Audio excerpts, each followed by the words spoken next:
Hey guys, it's me Real Bubble here. After reviewing the excellent Fire Emblem Path of Radiance, I just felt in the mood just to review just GameCube RPGs, since even though that there were very few GameCube RPGs, the few that did come out were actually very good.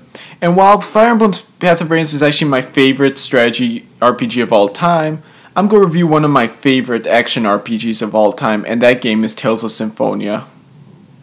And Tales of Symphonia was pretty much like the beacon of hope for GameCube owners at the time, because there weren't that many RPGs out for the GameCube.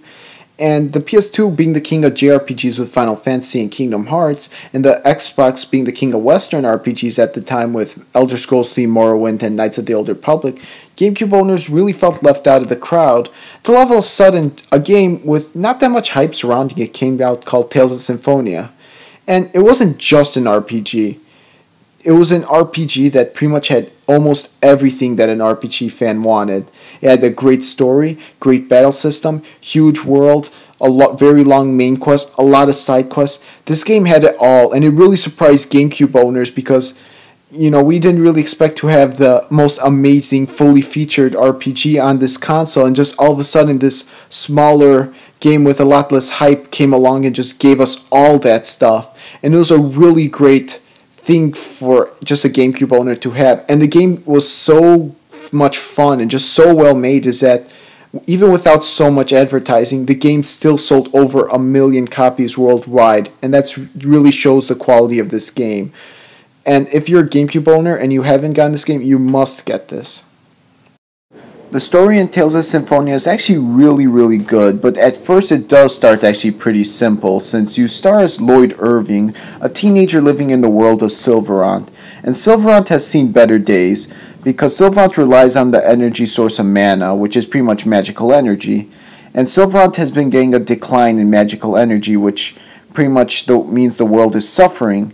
And in order to bring the mana back, they need a chosen one to go to certain temples in order to restore mana back to the world. And one of Lloyd's friends, Colette, is actually the chosen one destined to restore the world back to its former glory.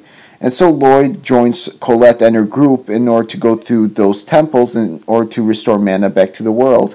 And at 1/4 through the game, there's actually a really good twist which really expands on the game's story and makes it a lot more complex and actually deeper than it is. There are a couple of cliches, but they really don't overburden the story, and I found the story really good and I became really interested in it really fast. Graphically, this game does not give a good first impression because the characters you see are just very miniaturized, they don't give too much expression, and the first town isn't really that big or wondrous, and the overworld is pretty bland. But the more you play, the more I think you'll appreciate the graphics, since the more cities you go to, the more places you see, the game just really becomes a very colorful, bright game with just a lot of interesting locales to explore. And when you go, I've sort 1/4 of the game, once you go to a different place, I don't want to spoil it, but there's like a completely new world with so many like huge buildings, very colorful. There's even one like theme park town that I really enjoyed, and the graphics really do grow on you. Sure, they won't really turn any heads or win any awards or something like that at the time it came out, but I thought they were really nice. They really do grow on you and really show the uniqueness of the game's world.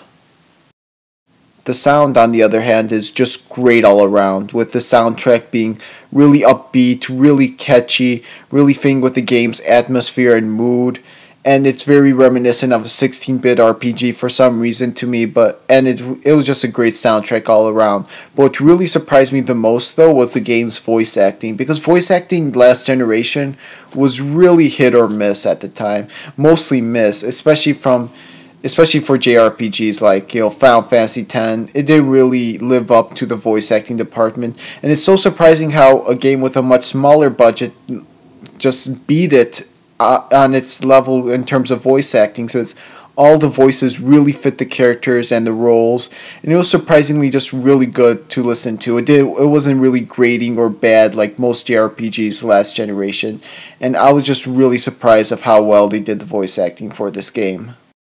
The gameplay in Tales of Symphonia is rather similar to the other Tales games in the fact that You just go around town, talk to people, go around the overworld, explore dungeons, fight monsters, level up, etc., etc.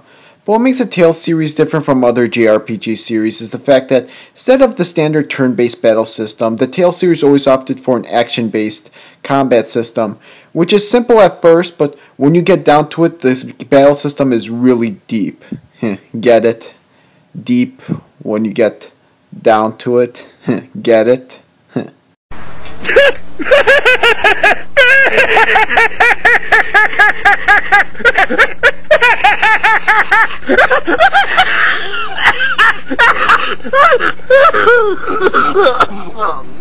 No. Man, my jokes always suck. But anyway, the battle system used in Tales of Symphonia is called the Multi-Line Linear Motion Battle System, or MLLMBS for short. And what that pretty much means is that you do fight in the 3D area, but you can only move side to side and only fight one enemy, unless you switch targets, which in turn you do switch directions, but you still can only move side to side. And I make it sound a lot more confusing than it is, but this battle system is really simple and really easy to get a hang of. Battling in the game feels like an action game with a lot more strategy elements to it, since you attack normally with the A button, you use special attacks with the B button and the C stick, but you can also pause the game during the combat, and you can give certain commands to each of your party members, or give potions or items to certain party members and such, and it does become a lot more strategic when you use that, but to be honest, I really didn't feel the need to pause the game and constantly give commands or use items unless I was in a boss battle, and which is kind of a shame since the game is a bit easy in my opinion, but overall, when you're using the boss battles, they do utilize it really well, and it's a very cool combat system in the end. With such an amazing game, why do I feel this game needs more love? Well, to be honest, I feel like I'm kind of pushing the limit with this game because it did sell 1 million copies worldwide, and many people love it. But the reason I feel is that, in general, the Tales series isn't really that popular, and it's been a while for Namco just to localize these games to the US, and it's a real shame since it took them a long time to release Tales of Graces and Tales of Xillia. And I really hope that the Tales series does gain more popularity.